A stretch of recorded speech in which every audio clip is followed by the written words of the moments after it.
What's Crack-A-Lackin? Welcome in to My Mind is a Weapon Fantasy Football Show. Welcome into the episode of My Mind is a Weapon Fantasy Football Podcast. I am your host, Sleaze. Today, it is time to dive into the start, sit-em for every single position. We are going to start off with the quarterbacks. There is absolutely no team on a bye in this Week 13 Thanksgiving madness. Happy Thanksgiving to you and your family as well. Hope you guys have a safe and happy holidays. Before we dive into it, guys, make sure you tap that thumbs up, hit that subscription button, turn that bell on. I will be live Thursday before the game. Thank you guys who came out for the recap show last night. That was a fun time as well. Now, what we're going to look at here in this quarterback video for each one is we're going to look at defensive points against over the past 4 weeks. We're not going to use the entire season because a lot of stuff changes between week one, injuries, everything, coaching galore. So we're going to look at points against, we're going to look at yards allowed, we're going to look at, touchdowns allowed defensively as well. A couple injuries in the secondary. We're going to look at over-under game scripts that I like, some grunge game scripts as well that can pay off dividends for your quarterback this week. Now, if you guys haven't checked out drafters.com, the sponsor, or the Guys FF Premium Discord, both those links are pinned in the comments below. I run the Guys FF with Big Draft Energy. He's always live on the shows as well. If you haven't subscribed to him, make sure you do as well, guys. Now let's dive into the quarterbacks that you should be starting or sitting here in Week 13. So if you guys are new to the channel, this is my stardom, sit-em QB board here. Green must start, yellow superflex start. I'll put it high in, low in between the yellows. And then red obviously must sit, away team at the top, home team at the bottom. And for an example, if you guys are new in here, let's say I'm just using Jordan Love, right? So, next year I'll have it flattened out. It's just too much going on. I'll change the design look. But this would be like a low-end flex. This would be a high-end super flex play. That's how I'm looking at it for the Green Bay Packers. Or, when I explained high-end, low-end super flex. Sorry. Now, we are going to kick it off. And we're going to start off with that exact game. We're going to kick it off with Thursday Thanksgiving 3-day slate that is coming, and the games are going to be great. It's absolutely awesome that Joe Burrow is back as well. We'll get to that in a second.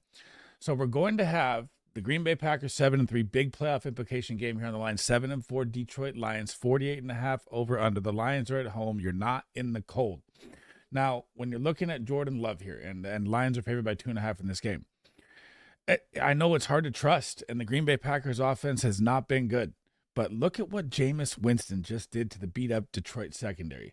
So I want to put Jordan Love as like a smash start, but the Packers offense just has not been the same in the passing game. Hopefully they get Jaden Reed back. That's, the update we're looking at. So maybe that gives them the explosive element down the field because they haven't been able to connect with Matthew Golden. And ever since Tucker Kraft has gone down, man, I thought Luke Musgrave would fill in, at least be solid. He has not been. So I really want to say this is a smash spot for Jordan Love, but I'm going to put him as a super flex start. Now for Jared Goff, you're going to get the Packers defense. And I know Jared Goff, you always have Jamison Williams for the home run, deep ball. You got Amon-Ra, who's just as consistent as it gets. Laporta going down. Brock Wright stepped up a little bit there, but you still got Jahmyr Gibbs and David Montgomery. But the Packers defense is nasty. So, and I forgot to give you the Detroit Lions. And look how bad this is, by the way, for back to Jordan Love. Sorry, I'm getting going here. 21.1 points per game the Detroit Lions have allowed in the past 4 weeks. That ranks 29th. They've given up 857 yards, 6 touchdowns, and 2 rushing touchdowns. So, again, for Jordan Love, the opportunity is going to be there. I just can't put him as a smash because I just don't trust him right now. Now, when you're looking at Jared Goff, you're looking at the Green Bay Packers defense. This is the number one defense versus the quarterback. They're allowing 6 points per game in the past 4. 573 passing yards, 1 passing touchdown, 1 rushing touchdown. Very tough matchup for Jared Goff. Actually, I got to go with my gut here. I was going to say just because it's Goff and he's got weapons, we're going to go low-end super flex play for Goff. I'm going to put him right at the bottom there. So I like Jordan Love as super flex start, Jared Goff low-end super flex start. Oh my goodness, we are headed into Jerry's world, and this game may get Super Bowl rating views. We got the Kansas City Chiefs 6-5 coming off that big win last week versus Indy. Headed into the Cowboys coming off that big win versus the Eagles. Both these teams saved their season. The over-under 52.5, tied for the highest implied point total of the game. They think the points are going to fly. And so do I. You're not sitting either one of these quarterbacks regardless. We'll look at the matchups here, though, and we'll show you how they've been doing the past 4 weeks. The Chiefs, they're ranking at 23rd, giving up 19.4. And the Dallas Cowboys defense, Jerry Jones, they've been very bad versus the wide receiver and the quarterback. They rank 30th, giving up 22.87, right? But the Cowboys defense has really been stuffing the run since they've acquired, Quinnen Williams, Logan as well, getting Overshown back. Their defense has been a lot. Look at Saquon Barkley versus the run last week. It was absolutely terrible. I think it was like 23 yards or something like that, but he did it through the air to save his day. Patrick Mahomes is going to light it up. Dak Prescott is going to light it up. This is the game that all of us cannot wait to see. Speaking of smoking, Joe Burrow, the return for the Cincinnati Bengals is here. Can he save their season at 3-8? Honestly, I don't even want to see him be started because if he gets hurt and is out for 2026, it is going to be brutal. So they're heading into the 6-5 Baltimore Ravens, 52.5, just like the Chiefs and Cowboys, high implied point total game. And you're looking at Lamar Jackson here too, and he's got a little pop-up injury, but I'm not worried about it. It's only Tuesday, guys. Don't panic yet, So when I'm looking at the Bengals and they're going up against the Ravens here, and you look at the Ravens defense now, they might have just lost their superstar safety as well. We don't know about his injury update yet. He went down in that game. I haven't seen it yet. It's early in the week. So the Ravens, they've been great versus the quarterback in the past 4 weeks, but they've had a very easy schedule. So they only given up 10.1 points. They've only given up 2 passing TDs, 0 rushing TDs. So this defense has been absolutely lights out, which has kind of saved the Ravens coming back. Their offense hasn't really clicked, but this is going to be that game. You get 2 of these superstars on the field, like the Dak Prescott, Patrick Mahomes game. You're starting both these quarterbacks. Talk about a Thanksgiving slate, man. We get Jordan Love, Jared Goff, Patrick Mahomes, Dak Prescott, Joe Burrow, Lamar Jackson. I'm amped up. You're starting both these quarterbacks. So not only do they bless us with 3 games on Thanksgiving, they go, hey, guys, we'll give you a Friday game too for the Thanksgiving weekend, which is going to be another great game that we're going to watch. This is where you're going to see Caleb Williams and the closeout on fire Bears, who are coming in at 8-3, heading into the 8-3 Eagles, coming off that bad loss to the Cowboys. The over-under is 44.5. Philly is favored by 7.5. I think I like the Bears and the points here early in the week. But we got to look at this matchup here. So the Philadelphia Eagles defense has been absolutely lights out. Caleb Williams, had his down game 2 weeks ago, bounced back to 20. He was on my smash plays last week. That hit. I don't like him as a full start this week versus this nasty, nasty Eagles defense. I know that, Dak Prescott lit him up in the second half last week, but that's George Pickens, CeeDee Lamb. It's just different version of wide receivers to me compared to DJ Moore and Rome Odunze. So super flex start for Caleb Williams. The Eagles defense is giving up 15.67 points a game. That's right in the middle of the pack at 17. They've given up 3 passing touchdowns and 1 rushing touchdown over the past 4 weeks. And you're at Philly coming off a loss. It's going to be a very, very Vic Fangio tough matchup for Caleb Williams. Jalen Hurts side, the Chicago Bears defense is absolutely decimated, guys. Their injuries in the secondary are phenomenal. All 3 of their linebackers were out last week. They're down 2 linemen. They have just been scratching the surface, pulling out these wins with banged up injuries. They're giving up 18.4 points a game to the quarterback. That ranks 20th, 1,078 yards, though. That is 3rd worst in the NFL over the past 4 weeks. 6 passing touchdowns and 2 rushing touchdowns. That's 2 touchdowns a game. You always have the tush push. Jalen Hurts, absolute must start this week. Moving on to my 8-4 49ers. Big dub last night on Monday Night Football versus the Carolina Panthers. We are headed into the dog pound to take on Shedeur Sanders and the Cleveland Browns. And, man, I was rooting for Shedeur, man. Look what happened. He silenced all the haters. Big time. A 1 win. I don't care what it is. The guy hasn't practiced. He hasn't been with the first team offense at all year long. Great performance by him. Great passes on the run. I love to see it. Now, when I'm looking at Brock Purdy here, yeah, he had 3 interceptions that were very, very rough. J.C. Horn is also a very elite corner, making some jump plays that were very nice on Monday Night Football. You're going to get the Cleveland Browns defense, and this is a very, very tough defense. They are number 2 against the quarterback over the past 4 weeks. 8.6 points allowed, 2 passing TDs, 0 rushing TDs, but I don't care. The 49ers offense is going to be prolific. Yeah, it was a blunder game for Purdy with 3 picks. I still like him as a high-end super flex start, even versus the Cleveland Browns, because we still know that Shedeur Sanders did get the win, but he did get the win versus the Raiders, right? It's going to be a different matchup here for him on the other side of the ball. So now we got to look at Shedeur Sanders, and this matchup is going to be great, right? So the way you look at it is, yes, it's a great matchup, and I just said different matchup for Shedeur Sanders because Robert Saleh, look what he just did to Bryce Young, right? And I'd say that Bryce Young has got a little more NFL under his belt than Shedeur Sanders. But the 49ers defense over the past 4 weeks does rank 28th, giving up 21 points a game, 1,092 yards. That is the worst in the NFL. 66 yards on the ground and a rushing touchdown to go along with 9 passing TDs. That's terrible. So Shedeur Sanders coming into his second game gets the super flex start for me because I know my 49ers defense is decimated. I mean, all 3 of our superstars are down. Bosa, Fred Warner, our first-round pick, Micah Williams, is down. So we've just been in shambles on defense, but we did play good against the Panthers, so it's not that bad, but it's the Panthers, right? So I got Brock Purdy as a high-end superflex start and Shedeur Sanders as a superflex start in this game as well. Duval County and the Jacksonville Jaguars are headed into Nashville, Tennessee to take on the 1-10 Titans, 7-4 Jags, coming off another big win. I keep saying that they're frauds, but they keep winning games, man, so I think they're actually going to be a playoff team, which is crazy here. Now, Trevor Lawrence, the roller coaster ride is always there. He's always, a chance to give you 20 points every single week. You're going to get Brian Thomas Jr. back as well this week, according to the updates, which is going to make the wide receiver room a nightmare to decide from between BTJ, Jacoby Myers, Parker, Washington, Strange. But that's why you got to start to like Trevor Lawrence here because you are also pinned with Liam Cohen, one of the best offensive minds, as your head coach. So when it comes to Trevor Lawrence, yeah, you're going like with the Tennessee Titans. They rank 27th versus the quarterback, giving up 20.6 points per game. They've given up 5 passing touchdowns and 1 on the ground, so about 1.3 touchdowns per game over the last 4 span here. And I like Trevor Lawrence as a superflex start, and people are like always down on him. I like him this week. Cam Ward side. So very, very interesting. Last week versus Seattle Seahawks, I had their defense number 1. And yeah, they came back in a lot of garbage time. But that was the first time you saw them moving Cam Ward out of the pocket, getting him on the run, see what he could do with his legs. And damn, I mean, with the weapons that they have, which is not great, with the offensive line that they have, which is not great in Tennessee, he showed some signs of life against a very, very good defense. So at least we got a little positive look at Cam Ward finally for the first time of the year. But you're going up against the Jacksonville Jaguars defense here. They give up 19.4 versus the quarterback. They've given up 1,009 yards, 7 touchdowns in the air, and 1 on the ground. I still don't trust Cam Ward. One game, I mean, yeah, you can get hyped up and maybe low-end super flex play him if you want.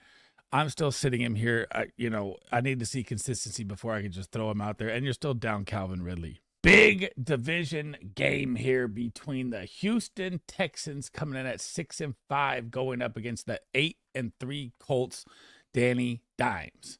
Now, when I look at this game here, so you look again, 6-5, 8-3 Texans with Davis Mills. They brought him back to fighting life here, right? Over under is 44.5. Indy's favored by 4.5 in this game right now. Now, if CJ Stroud is back, he just hasn't looked good. So, and you're getting the Colts defense. So, and their corners are coming back to healthy this year. They got Tre'Davious Ward back last week. They traded for Sauce Gardner. They're only allowing 13.3 points to the quarterback over the past 4 games, 732 yards, which is phenomenal, and 2 passing touchdowns and 0 rushing touchdowns. So I'm really not thrilled about the Houston Texans offense side going at Indy in this game. Now, Danny Dimes side, I mean, this Houston Texans defense is as real as it gets. So, if they can get Jonathan Taylor going, which hopefully they do on the ground, that is how Danny Dimes thrives. If they don't get him going, which is going to be a tough, Houston's been a little worse versus the run lately, but, low-end super flex play at best with him. This is going to be a tough matchup. I almost put him as a sit. You still got Pittman, Pierce, Downs, Tyler Warren, but they get after you so fast, man. They have to get Jonathan Taylor rolling to open up the play action, to open up the wide receivers for Danny Dimes. And if they don't, it's going to be another very, very tough matchup because the Houston Texans defense versus the quarterback only gives up 12.3 points. They rank number 8, 4 passing touchdowns, 0 rushing touchdowns. So, man, they're for real. It's a tough matchup here for Danny Dimes. Oofda. The 2-9 Saints are headed into the 4-7 Miami Dolphins, who could be saving their season here with the schedule they have. So 41.5 over under. Miami is favored by 6 in this game. And this is one of those just games for me, man. I know Tyler Shuck, getting used to the NFL, getting a little more involved here and there. Had a bad week last week. They also lost Alvin Kamara, and they pretty much have Chris Olave, and that's it. You got Devon Vele out there and Juwan Johnson. Maybe we see some Taysom Hill. And I know the Miami defense is bad too, but I just don't trust this offense, man. So when I look at Miami, yeah, they rank 25th, giving up 20.2 points per game, 7 passing TDs over the past 4 stretch, 0 rushing TDs. But yeah, and they traded away Jaden Phillips. I can't put Shuck as a super flex start unless you're desperate, man. And then Tua on his side against the New Orleans Saints. I mean, the Saints defense has actually been decent. They give up 14.29. They rank 14th.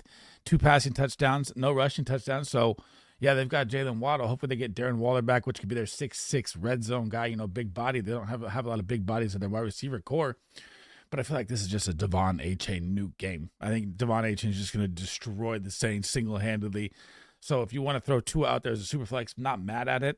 Could he give you 12, 15 points? Possibly.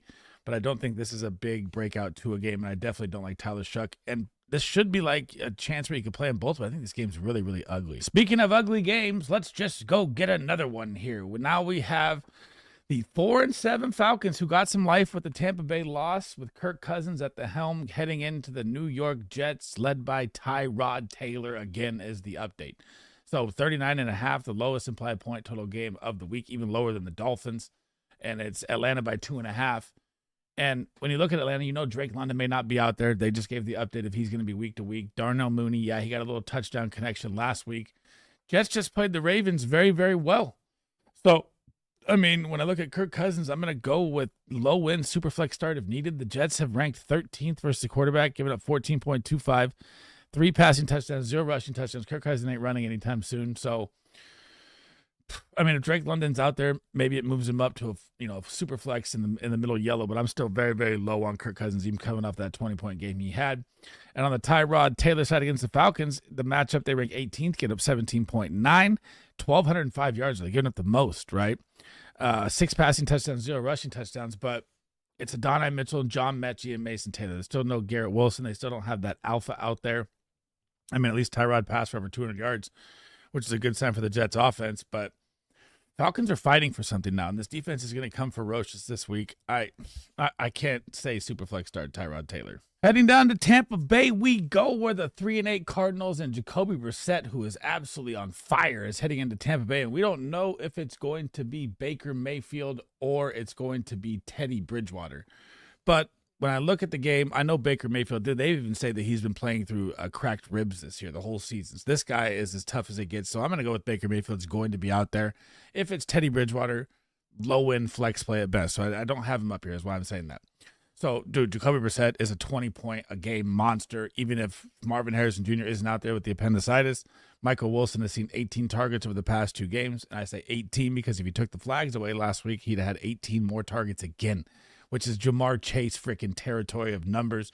And you have the man, the beast, the Terminator, T-85, Trey McBride. And you look at Tampa Bay's defense versus the quarterback over the past 4 weeks. Where do they rank? Dead last in the NFL.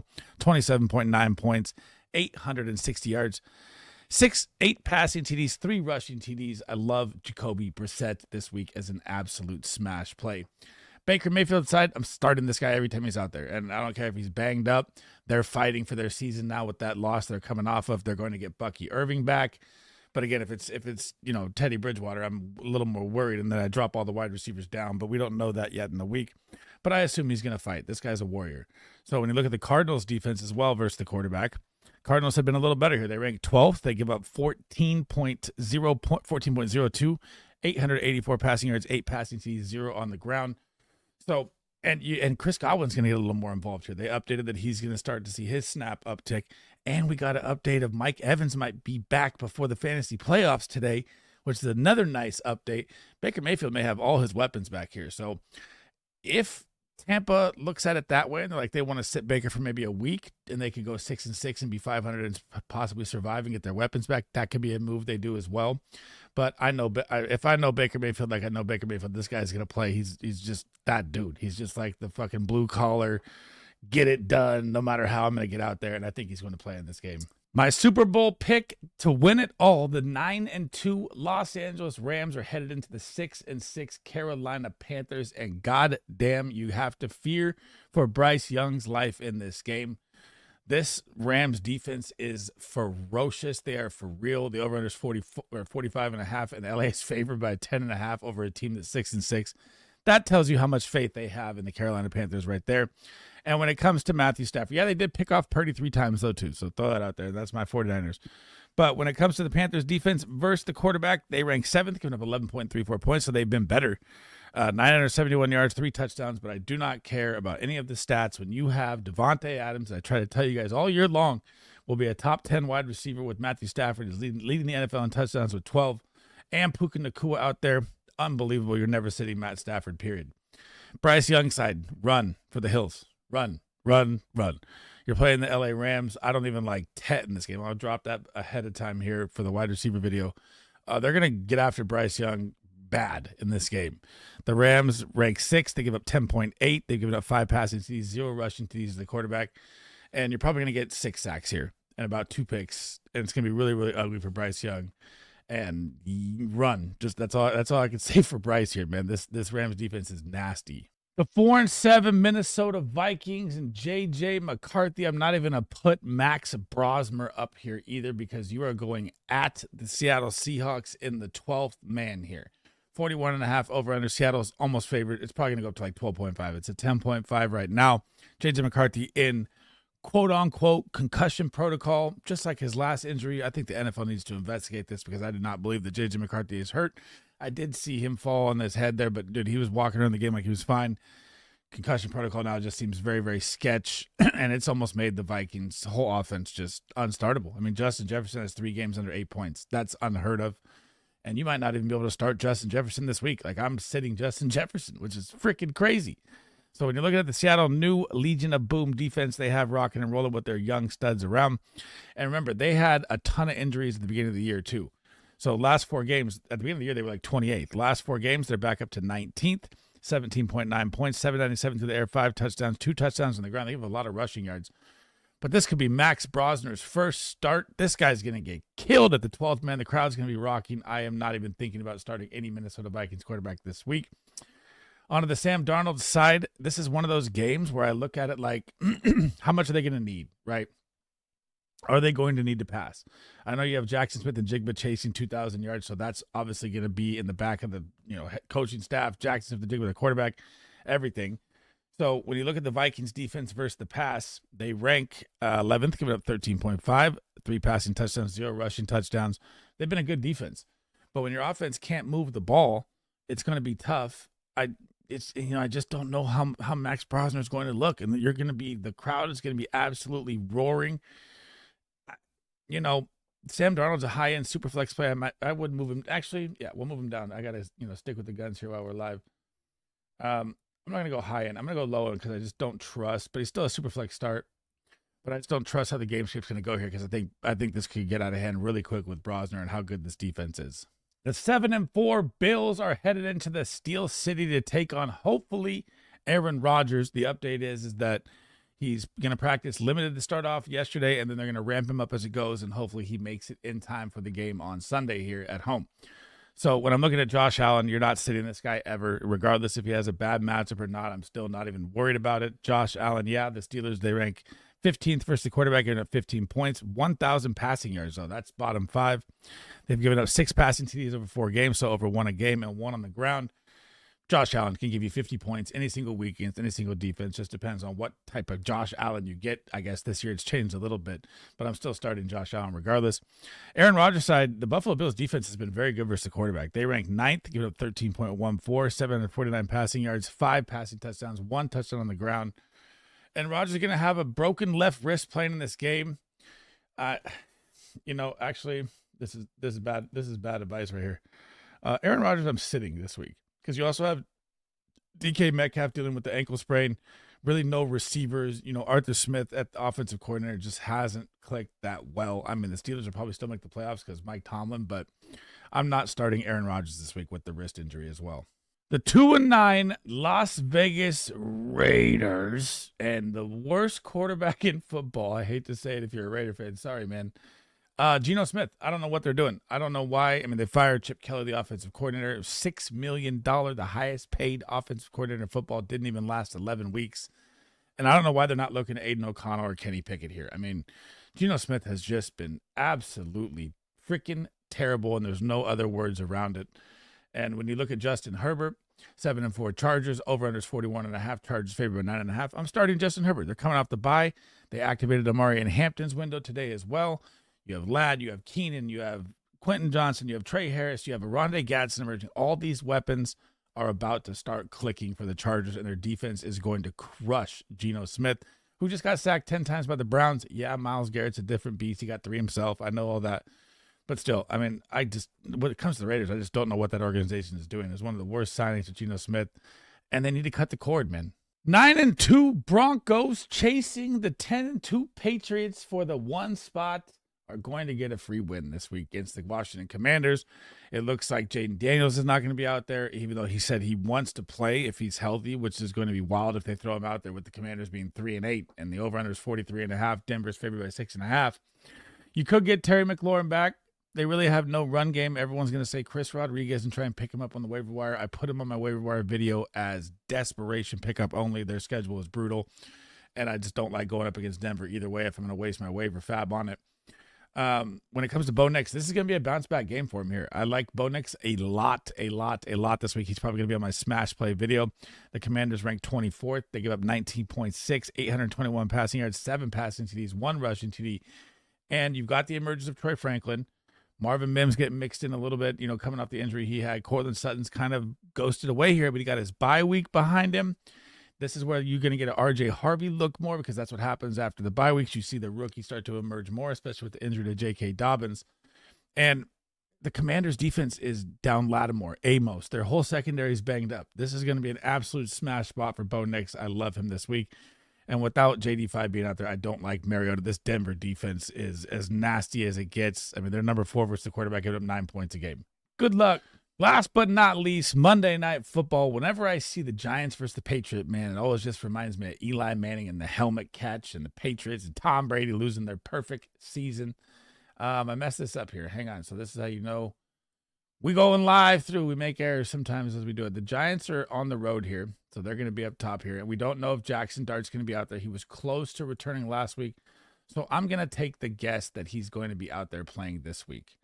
And I know the New England Patriots defense is absolutely lights out. I thought Russell Wilson getting the coin flip was hella funny last week. I can't lie. I was busting up to watch him go out there for overtime and take the coin flip. And when it comes to the Patriots defense, they're very, very good all the way around. They have been struggling versus the quarterback a little bit here lately. They've given up 18.8. They ranked 21st. They've given up 8 passing touchdowns and 1 rushing touchdown. So 9 touchdowns in 4 games. So the opportunity is here for Jackson Dart. But, you're at New England in the cold, first game back. The rushing upside, they want him to stop running. I want him to stop running for his career as well. But I'm still not sitting Jackson Dart anytime he's healthy. And Drake May is the same way. I mean, this guy is as elite as it gets. Absolute superstar happening right in front of our eyes. You get the New York Giants defense. They've been terrible versus the quarterback, ranking 26, giving up 20.4 points per game. They've given up 8 passing touchdowns. That's 2 a game, 1 on the ground. Drake May is going to feast again. And you honestly never sitting this guy again. Like, he's no longer even in the question of, do I start this guy or this guy? It's Drake May every single time. He's that good. Thanks for rocking with me. That is the end of the episode. That is every quarterback start, superflex start, low end, high end, superflex. I gave all the rankings on that and quarterbacks you should be sitting heading into week 13 here. Again, if you guys have any questions as well, it doesn't have to pertain to the quarterback video, drop them down below. I try to answer every single one of them. I know it's Thanksgiving week, so I'm going to grind out as many as I can. And then if you want to check out the next videos, I'm going to try and get running backs, wide receivers, and tight ends all out today. And then tomorrow will be smash starts, but it's going to be like harder because there's Thanksgiving going on. So I'm going to try and figure out how to plan it out, but we're going to see if we can get it all done here. And if you guys haven't already, make sure on your way out, you've already tapped that thumbs up, hit that subscription button, helps me out a ton. Turn that bell on. I'll be live Thursday again, and then we'll be live Sunday for the show, and then Monday for the recap. I don't know about in between because Thanksgiving again. And then if you guys haven't checked out drafters.com or the Guys FF Discord, both those are pinned at the top of the comments and in the description of the video if you want to talk fantasy football 24/7 off stream. That is it for me. I hope you guys enjoyed the content. Sleazebomb out.